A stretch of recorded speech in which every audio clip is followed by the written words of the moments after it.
Hello दोस्तों, आज हम पढ़ेंगे कक्षा 9वीं का गणित चैप्टर 1। चैप्टर का नाम है संख्या पद्धति और प्रश्नावली 1.1 का हम क्वेश्चन नंबर 1 से लेकर 4 तक पढ़ेंगे। तो इस प्रश्नावली में आपको 1 से लेकर 4 तक प्रश्न पढ़ना है, जो इस वीडियो में पूरा हम लोग पढ़ेंगे।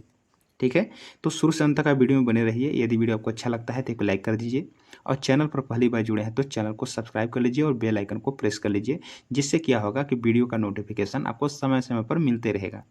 तो चलिए स्टार्ट करते हैं क्वेश्चन नंबर 1 से। यहाँ पर क्वेश्चन नंबर क्या कहता है, पढ़ लेते हैं। कहता है कि क्या शून्य एक परिमेय संख्या है?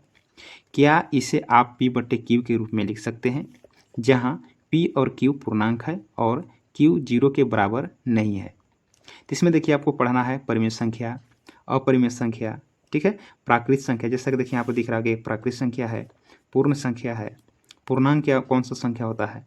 तो इन संख्या को आपको पहले पढ़ना होगा।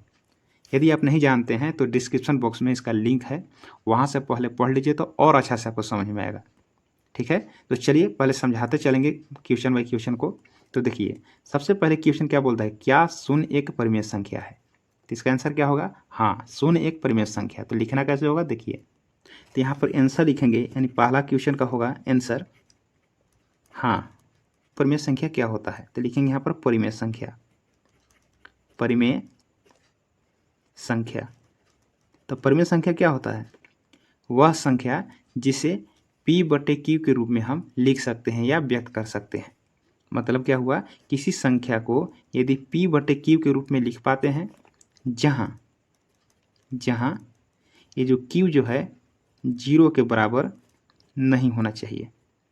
तो इस प्रकार के जब संख्या रहेगा तो इसको हम बोलते हैं परिमेय संख्या। यानी परिमेय संख्या को p बटे q के रूप में लिख सकते हैं, लेकिन यहाँ जो q जो है हर के रूप में, ये कभी भी 0 नहीं होना चाहिए। यदि यहाँ पर 0 है तो यह परिमेय संख्या नहीं होगा। इसलिए आपको यहाँ पर पूछ रहा है कि शून्य एक परिमेय संख्या है, तो शून्य एक परिमेय संख्या कैसे है, देखिए थोड़ा सा डिटेल बताते हैं। देखिए यहाँ पर लिख लीजिए 0। अब 0 है तो इसके नीचे तो 1 होता है ना, 1 तो लिख सकते हैं। यदि 1 से 0 में भाग लाएंगे तो 0 ही आएगा। 0 लाना है तो 1 में 0 से भाग 0 आएगा ना। अब यहाँ पर देखिए शर्त पूरा कर रहा है, ये p बटे q के रूप में है। p बराबर देखिए 0 है और q बराबर क्या है, 1 है। शर्त में क्या कर रहा है कि q जो है 0 नहीं होना चाहिए, तो q बराबर 0 नहीं है। इसी प्रकार से 0/2 भी लिख सकते हैं, 0/3 लिख सकते हैं, 0/4 लिख सकते हैं।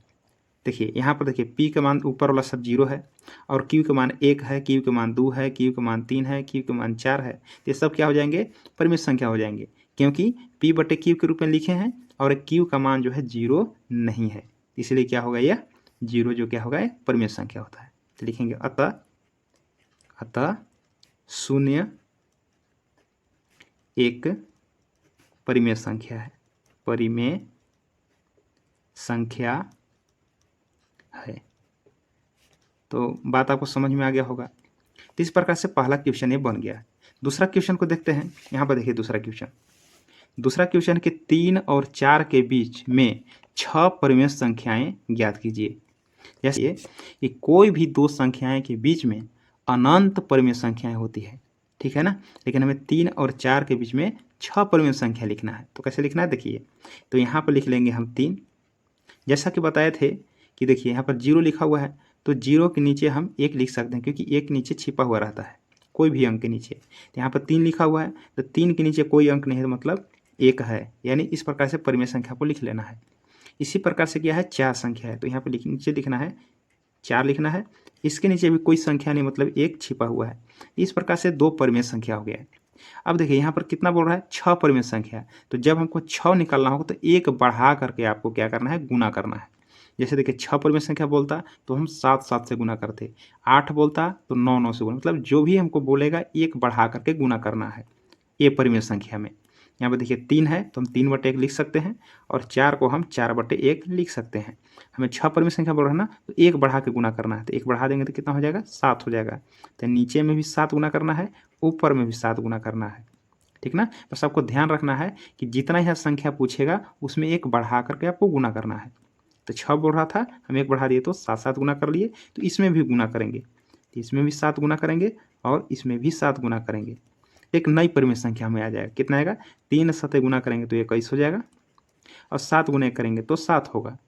इस प्रकार से गुना करेंगे तो 7 चौक कितना हो गया, 28 हो गया और 7 गुना करेंगे तो 7 हो गया। तो इस प्रकार से गुना करने पर एक नई परिमेय संख्या आ गया। ठीक है, संख्या में कोई बदलाव नहीं होता है। देखिए जब 7 से काटेंगे 21 से तो 70 21 यही 3 आ गया। अब 7 से काटेंगे 28 को तो 7 चौक 28 यही वाला 4 आ गया। ठीक है ना, केवल इसका रूप बदला है। अब इसके बीच में केवल हमें 6 चाहिए, तो क्या किया हम 7 से गुना किए तो इस प्रकार से आया। अब देखिए इसके बीच में 6 आ गया। कैसे आ गया देखिए, 21 के बाद क्या होता है 22 होता है, तो लिखेंगे कि अतः 3 और 4 के बीच में 6 परिमेय संख्या, 3 और 4 के बीच 3 परिमेय संख्या, तो लिखेंगे 3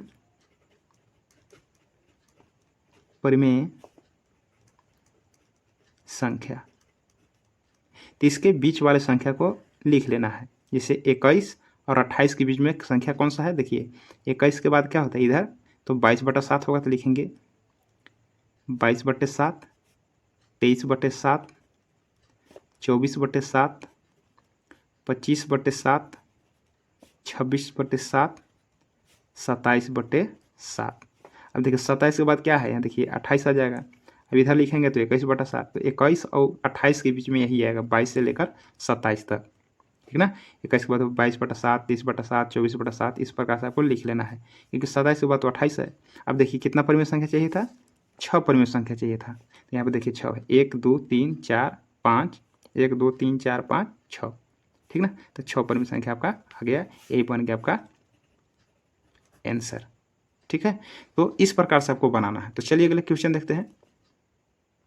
तो यहाँ पर देखिए क्वेश्चन नंबर 3 है कि 3/5 और 4/5 के बीच 5 परिमेय संख्याएं ज्ञात कीजिए।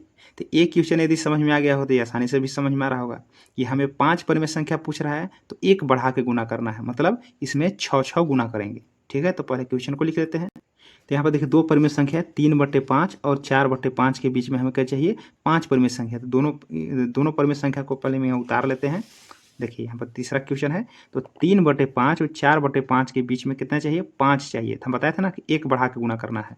तो क्या करना है आपको कि 5 पूछ रहा है ना, तो हम 6 से गुना करेंगे, यानी 6 इसमें भी गुना करेंगे, 6 इसमें भी गुना करेंगे, 6 इसमें भी गुना करेंगे, 6 इसमें भी गुना करेंगे। तो जितना हमें परिमेय संख्या बोलेगा एक बढ़ा करके आपको गुना करना है, तो बीच वाले संख्या आ जाता है। ठीक है ना, तो 3 6 कितना हुआ 18 और 6 5 कितना हुआ 30, 6 6 कितना हुआ 24 और 6 5 कितना हुआ 30।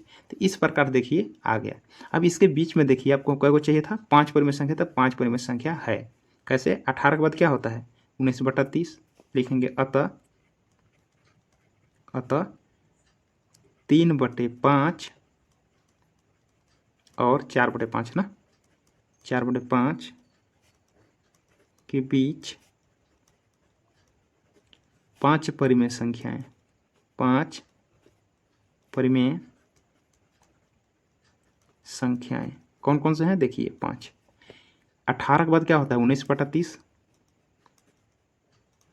फिर हो जाएगा 20/30, यानी आपको 23 तक जाना है ना, तो 20/30 हो जाएगा, 21/30 हो जाएगा, 22/30 हो जाएगा, फिर हो जाएगा 23/30 हो जाएगा। देखिए बीच में परिमेय संख्या कुछ भी हो सकता है, क्योंकि बताए थे कि दो परिमेय यानी दो संख्याओं के बीच में अनंत परिमेय संख्या होती है, तो जितना आपको चाहिए उतना ही लिखा जा रहा है। ठीक ना, तो कोई भी दो संख्या के बीच में अनंत परिमेय संख्या होती है, ये बात को याद रखना है। जितना चाहिए उससे एक बढ़ा कर गुना कर दीजिए। ठीक है, तो 18/30 और 24/30 के बीच में यही 5 संख्या आएगा जो हमको लाना था। आंसर हो गया। तो ये दोनों क्वेश्चन बहुत ही आसान है, एक बढ़ा के केवल गुना करना है। तो ये बात आपको समझ में आ गया होगा। देखते हैं क्वेश्चन नंबर 4। यहाँ पर देखिए क्वेश्चन नंबर 4 है, कहता है कि नीचे दिए गए कथन सत्य है या असत्य। तो पहले इसमें जो 3 प्रश्न है, तीनों प्रश्नों को बताना है कि यह सत्य है या असत्य है। अब क्या है कि कारण के साथ अपने उत्तर दीजिए, यानी सत्य असत्य तो लिखना है, लेकिन साथ में कारण लिखना है कि क्या कारण से यह सत्य है या असत्य है। तो चलिए क्वेश्चन को बनाते हैं। यहाँ पर देखते हैं क्वेश्चन नंबर 4, यहाँ पर लिख लेते हैं क्वेश्चन नंबर 4, और 4 का बनाते हैं पहला क्वेश्चन। पहले देखते हैं कि यह सत्य है या असत्य है। देखिए कहता है कि प्रत्येक प्राकृत संख्या एक पूर्ण संख्या होती है। तो दोनों संख्या के बारे में आपको जानना होगा। ठीक है। यदि आप नहीं जानते हैं तो डिस्क्रिप्शन बॉक्स में इसका लिंक है, वहाँ से पहले आप पढ़ लीजिए तो और अच्छी तरह से समझ में आएगा, ठीक है ना। तो चलिए यहाँ पर लिखा है प्राकृत संख्या, तो पहले लिखते हैं यहाँ पर प्राकृत संख्या।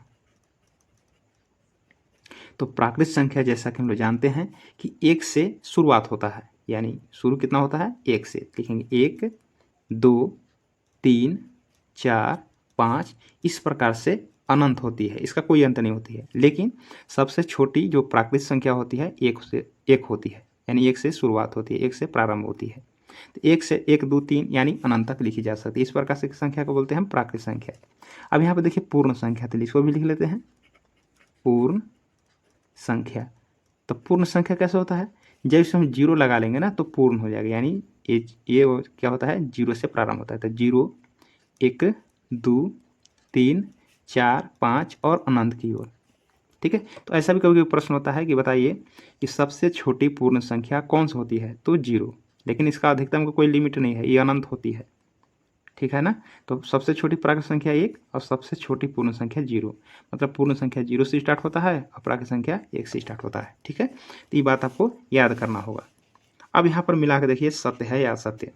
यहाँ पर बोलता है प्रश्न में कि प्रत्येक प्राकृत संख्या, प्रत्येक मतलब जितना भी प्राकृत संख्या ऊपर में दिया हुआ है, एक पूर्ण संख्या होती है, मतलब ऊपर में जितना भी दिया हुआ संख्या क्या नीचे वाले में है, तो है। तो क्या लिखाएगा उत्तर हाँ होगा, क्योंकि पूर्ण संख्या में सभी प्राकृत संख्या आ जा रहा है। तो लिखेंगे यहाँ उत्तर में हाँ, हाँ नहीं लिखना है, इसमें लिखना है सत्य, ठीक है। यहाँ पर लिख लेते हैं उत्तर में सत्य, क्योंकि सत्य बोल रहा है तो हम लिखेंगे सत्य, तो उत्तर आपका क्या होगा सत्य हो जाएगा। आंसर क्या हो गया सत्य हो गया। अब यहाँ पर लिखना है कारण। कारण, कारण क्या देना है, देखिए लिखेंगे कि सभी प्राकृत संख्या, सभी प्राकृत संख्याएं लिख देते हैं, संख्याएं पूर्ण संख्या होती है, पूर्ण संख्या होती है। देखिए इसमें कोई डाउट नहीं है, जितना भी प्राकृत संख्या दिख रहा है 1 2 3 4, ये सभी पूर्ण संख्या में है, ठीक है। तो जितने भी प्राकृत संख्या है सभी पूर्ण संख्या में होती है। तो लिख दिए हैं कारण कि सभी प्राकृत संख्याएं पूर्ण संख्या होती है, ये सत्य हो जाएगा। इसका अगला क्वेश्चन देखते हैं। देखिए इसका दूसरा क्वेश्चन बोलता है प्रत्येक पूर्णांक, ठीक है। तो पूर्णांक संख्या के बारे में जानना होगा। तो प्रत्येक पूर्णांक एक पूर्ण संख्या होती है, एक पूर्ण संख्या होती है, मैंने जितने भी पूर्णांक हैं क्या सभी पूर्ण संख्या होती है, ये आपको बताना है। तो यहाँ पर लिखते हैं क्वेश्चन नंबर 2, क्वेश्चन नंबर यहाँ पर 2 लिखते हैं। तो यहाँ पर क्या लिखता है कि प्रत्येक पूर्णांक, तो पहले हम पूर्णांक संख्या को लिख लेते हैं। तो लिखते हैं यहाँ पर पूर्णांक, पूर्णांक लिखिए। अब पूर्णांक संख्या क्या होता है पहले समझिए। देखिए पूर्णांक संख्या में होता है 0 1 2 3, यानी अनंत की ओर जाएगा, इसका कोई अंत नहीं है, ठीक है। बढ़ते जाएगा बढ़ते जाएगा बढ़ते जाएगा, यानी अनंत तक जाएगा। इसके बाद देखिए इसमें पूर्णांक में माइनस वाला भी होता है, जैसे देखिए -1 -2 -3, ये भी जो है अनंत की ओर नहीं बढ़ेगा, यानी इसमें जितना भी माइनस वाला संख्या है सभी पूर्णांक कहलाते हैं, 0 भी पूर्णांक होते हैं, और 1 2 3 जितना भी धनात्मक संख्याएं हैं सभी क्या होते हैं पूर्णांक होते हैं। तो पूर्णांक में सभी माइनस वाले, सभी प्लस वाले और 0 भी संख्या सम्मिलित है, तो सभी को क्या बोला जाता है पूर्णांक संख्या बोला जाता है। इसके बाद क्या बोलता है यहाँ पर पूर्ण संख्या, तो लिखते हैं यहाँ पर नीचे पूर्ण संख्या। अब पूर्ण संख्या क्या होता है, तो पूर्ण संख्या देखिए ऊपर भी बताए हैं, ठीक है। ये क्या होता है 0 से स्टार्ट होता है, 0 1 2 3 4, इस प्रकार से अनंत होता है। अब आपको बताना है कि प्रश्न का जो उत्तर होगा ये सत्य होगा या असत्य होगा। देखिए कहता है कि प्रत्येक पूर्णांक, यानी जितना भी होगा प्रत्येक माने पूरा, पूरा संख्या एक पूर्ण संख्या होती है। अब देखिए ऊपर में जितना भी दिया हुआ है पूर्णांक संख्या क्या नीचे वाला संख्या में है, तो देखिए नहीं है। क्योंकि क्यों नहीं है, क्योंकि देखिए 0 से 1 2 3 ये तो सब है, लेकिन ये माइनस वाला पूर्ण संख्या नहीं होता है। तो यहाँ पर क्या उत्तर होगा, उत्तर होगा आपका असत्य, का उत्तर होगा असत्य, यानी पर लिख देते हैं आंसर, आंसर होगा असत्य। अब यहाँ पर कारण देना है, यहाँ पर लिख लेते हैं कारण। अब कारण में क्या लिखना है, लिखेंगे कि क्योंकि क्योंकि क्योंकि ऋणात्मक संख्याएं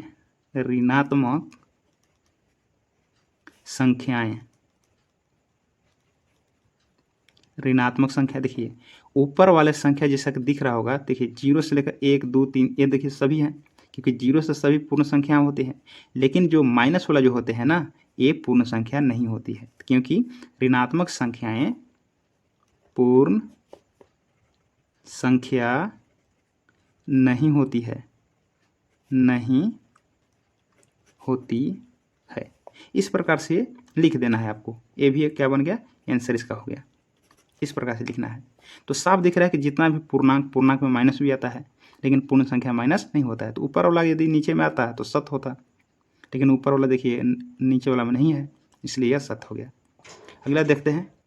तो यहाँ पर देखिए क्वेश्चन नंबर 4 का 3 है। तो 4 का 3 क्या है, देखिए यहाँ पर कहता है कि प्रत्येक परिमेय संख्या, अब बताए थे परिमेय संख्या फर्स्ट में जिसे P/Q के रूप में लिखा जा सकता है, उसको क्या बोलते हैं, परिमेय संख्या। तो लिखते हैं यहाँ पर परिमेय संख्या।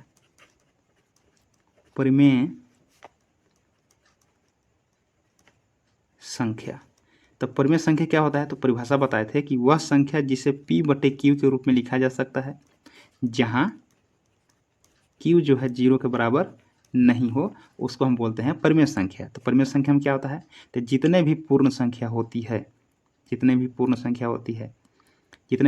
संख्या होती है, जितने भी पूर्णांक होती हैं, सभी परिमेय संख्या होती है। जैसे हम -4 को भी लिख लिए तब पर भी क्या हो जाएगा, यह परिमेय संख्या होगा, क्योंकि इसके नीचे लिख सकते हैं, है ना। 0 भी लिख सकते हैं, इसके भी नीचे 1 होता है। ऐसे 4/5 भी लिख सकते हैं, इसको भी बोलते हैं परिमेय संख्या। 0.5 है ना, तो ये भी परिमेय संख्या है, क्योंकि दशमलव के बाद ये शांत है, क्योंकि इससे हम 5 लिखे और दशमलव के बदला में 1 बैठ गया, यहाँ पर 0 आ जाता है। 5 कम 5 5 नहीं 10, इसे 1/2 के रूप में दर्शाया, यानी P/Q के रूप में हो गया। ये भी परिमेय संख्या है। परिमेय संख्या इसका भी बोलते हैं, 0.3 इस प्रकार से बढ़ते रहेगा, इसको भी हम परिमेय संख्या बोलते हैं, क्योंकि एक अंक यहाँ पर रिपीट कर रहा है। तो कोई अंक जब रिपीट करता है दशमलव के बाद, वो भी परिमेय संख्या होता है। ये किसके बराबर होता है, 1/3 के बराबर होता है। जब हम 3 से भाग लगाएंगे 1 में, 3 प्रकार से 3 3 3 3 आएगा, तो ये भी P/Q के रूप में आ गया। तो ये सभी संख्याओं क्या बोलते हैं, हम परिमेय संख्या बोलते हैं। ठीक है। अब यहाँ पर देखिए है पूर्ण संख्या, तो लिख लेते हैं नीचे पूर्ण संख्या। तब पूर्ण संख्या फिर से लिख देते हैं। तो पूर्ण संख्या कितना से स्टार्ट होता है, तो ये स्टार्ट होता है 0 से, यानी 0 1 2 3 4 5 इस प्रकार से डैश डैश लगा दिए, इसका कोई अंत नहीं होता है। ठीक है। तो 0 से स्टार्ट होती है संख्या और अनंत की हो जाती है, तो पूर्ण संख्या होती है। अब देखिए ध्यान से कि ऊपर वाला जितना भी संख्या है, यानी परिमेय संख्या है, क्या नीचे वाले संख्या में दिख रहा है, तो बिल्कुल नहीं दिख रहा है, क्योंकि देखिए पूर्ण संख्या में माइनस वाला तो पहले ऋणात्मक संख्या होती नहीं है, और भिन्न में भी नहीं होती है। भिन्न का मतलब हुआ जिसे हम P/Q के रूप में लिखते हैं ना, यानी अंश बटा हर के रूप में। ठीक है। तो क्या रीजन लिख सकते हैं यहाँ पर, तो पहले तो उत्तर लिख लेते हैं कि प्रत्येक परिमेय संख्या एक पूर्ण संख्या होती है, तो असत्य हो जाएगा। ठीक ना। यहाँ पर लिखेंगे आंसर में असत्य लिख लेंगे, और यहाँ पर क्लियर हो गया उत्तर, क्योंकि परिमेय संख्या में क्या होती है, लिख देते हैं कि पूर्ण संख्या लिखते हैं। कारण क्योंकि पूर्ण संख्या पहले तो लिख लेते हैं ऋणात्मक, क्योंकि ऋणात्मक भी होता है परिमेय संख्या, तो लिखेंगे ऋणात्मक हो गया। और एक और दे देते हैं रीजन, और क्या दे देते हैं, परिमेय के रूप में, यानी भिन्न के रूप में। ठीक ना। तो ऋणात्मक और भिन्न, भिन्न को आप परिमेय बोल सकते हैं, भिन्न वाली संख्या नहीं होती है। हो गया।